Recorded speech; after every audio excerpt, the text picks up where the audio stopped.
narasumber yaitu Ibu Siti Nuraini dari SDN 2 Uwi Pari. Wawancara ini akan membahas kondisi pendidikan di Indonesia saat ini. Baik, Ibu, pada pertanyaan pertama, bagaimana kondisi sistem pendidikan di Indonesia sekarang? Untuk sistem pendidikan di Indonesia kali ini, alhamdulillah cukup maju ya. Terus juga kurikulum lebih terarah dengan menghilangkannya tematik. Sekarang kan ada tiap mapel itu ada mapelnya, jadi matematika khusus, matematika Indonesia, terus juga ditambah bahasa Inggris, jadi anak-anak lebih tahu bahasa selain bahasa Indonesia gitu. Nah, jadi untuk sistem pendidikan di Indonesia sudah cukup baik menurut saya.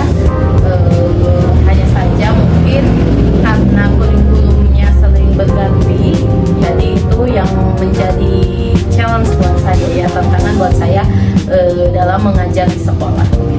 Tantangannya seperti apa? Yaitu kurikulumnya selalu berganti ya. Nah, itu menjadikan guru ya, menjadikan guru harus terus belajar. Bagus sih sebenarnya gitu. Jadi misalnya ya yang kemarin mulai dari FPP, terus juga sekarang berubah menjadi modul ajar. Nah, itu kan sebenarnya hakikatnya itu sama, akan tetapi bahasanya yang berbeda. Misalnya ATP, ada tujuan, padahal tujuan pembelajaran yang seperti itulah gitu ya. Bahasa-bahasa yang sebenarnya itu sama tapi diubah. Nah, itu salah satu yang menjadi tantangan bagi guru untuk terus belajar. Baik, pertanyaan yang kedua, Ibu, bagaimana harapan Ibu terhadap sistem pendidikan Indonesia ke depannya?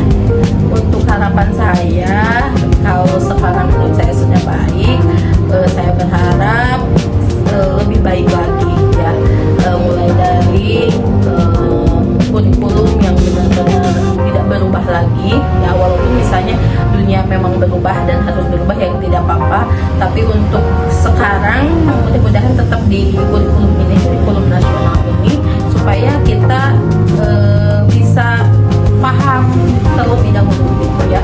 Jadi harapan saya ya lebih baik lagi gitu untuk terutama yang membuat peraturan. Bagaimana peran orang tua dalam mendukung keberhasilan pendidikan? Nah, karena sekarang adanya apa ya yang namanya, kalau nggak salah itu kayak program lulusan seperti itu, jadi si anak itu, atau kalau nggak salah itu apa ya, 7 kebiasaan anak hebat ya, dimana ada orang tua itu harus memiliki peran serta dalam membimbing anak gitu. Jadi dengan adanya kopuler kalau nggak salah ya, jadi dimana guru, orang tua sama-sama berkolaborasi untuk kemajuan peserta didik seperti itu. Jadi sangat penting peran orang tua dalam kurikulum hari ini.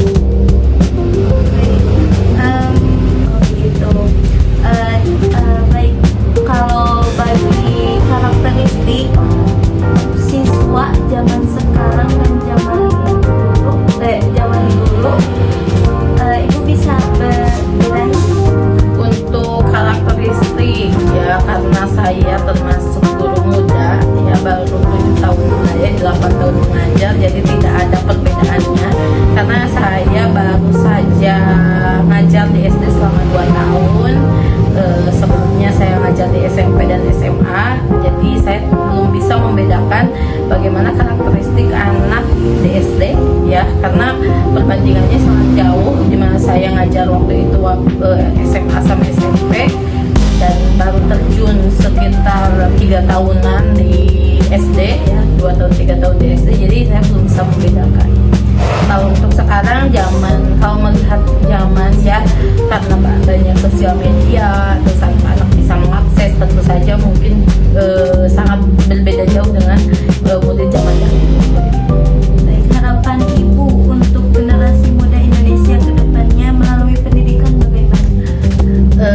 tadi harapan mengenai pembelajaran. Nah, sekarang saya berharap kepada teman-teman siswa ya, zaman boleh maju, sosial media boleh terus berkembang ya, jadikan hal itu sebagai pembelajaran ya, bukan jadi hal yang negatif, tapi kalian juga boleh mengakses seluruh sosial media, gamer yang seperti itu, asal jangan ingat harus bisa membatasi, mengawasi, mengkontrol diri itu sih.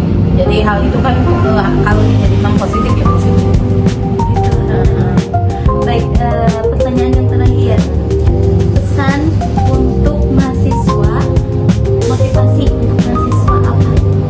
Nah, motivasi untuk mahasiswa, terutama mahasiswa PGSD ya, karena sekarang banyak sekali peraturan mengenai mengenai nanti karir kedepannya ya, terutama yang khususnya yang kuliah di perguruan ya, terus semangat belajar ya, terus juga jangan sampai pantang menyerah dalami ilmu tersebut ya, karena ilmu itu sangat nanti di masyarakat, di dunia kerja sangat berguna ya.